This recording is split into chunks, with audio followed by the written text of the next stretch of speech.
Assalamualaikum warahmatullahi wabarakatuh. Perkenalkan, nama saya Dika Nugraha Pratama Swadani dengan NIM 181061101 kelas hukum laut I. Hari ini saya akan membahas tentang klaim atas wilayah perairan di Ambalat dalam perspektif hukum laut. Nah, hari ini akan dibagi menjadi tiga objek pembahasan, yaitu adalah Indonesia negara kepulauan, yang kedua adalah klaim wilayah Indonesia, yang ketiga penyelesaiannya melalui Konvensi Hukum Laut tahun 1892. Oke, pertama kita akan membahas Indonesia sebagai negara kepulauan. Indonesia negara kepulauan dijelaskan bahwa menurut Archipelago State bahwa Indonesia dengan luas dari Sabang sampai Merauke seluas 17.506 pulau dengan luas 2/3 wilayahnya.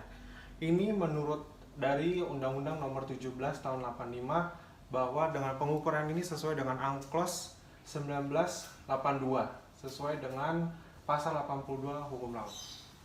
Nah, di dalam pembahasan ini kita akan menyinggung tentang apa aja ada di dalam wilayah potensi di Ambalat, yaitu adanya sumber daya alam.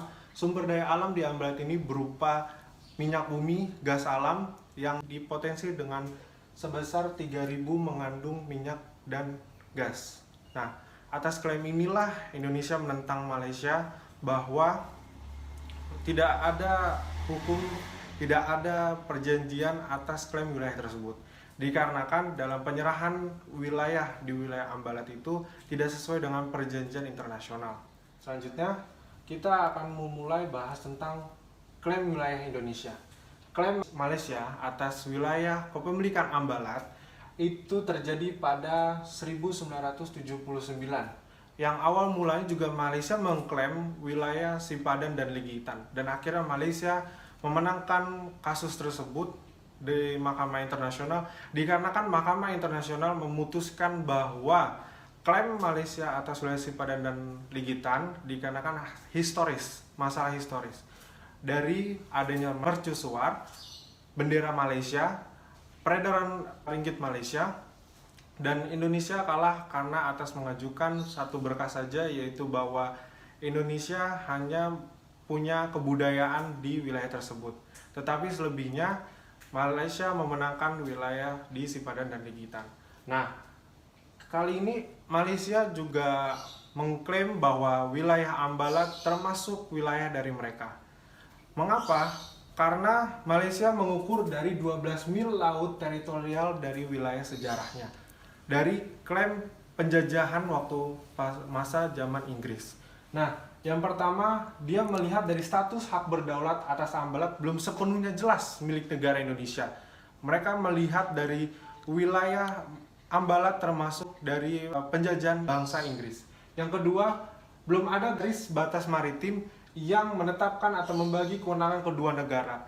Jadi dalam hal ini Malaysia mengklaim wilayah Ambalat karena kewenangannya yang tadi disebutkan bahwa mercusuar, adanya bendera Malaysia, peredaran uang ringgit, dan adanya budaya Malaysia.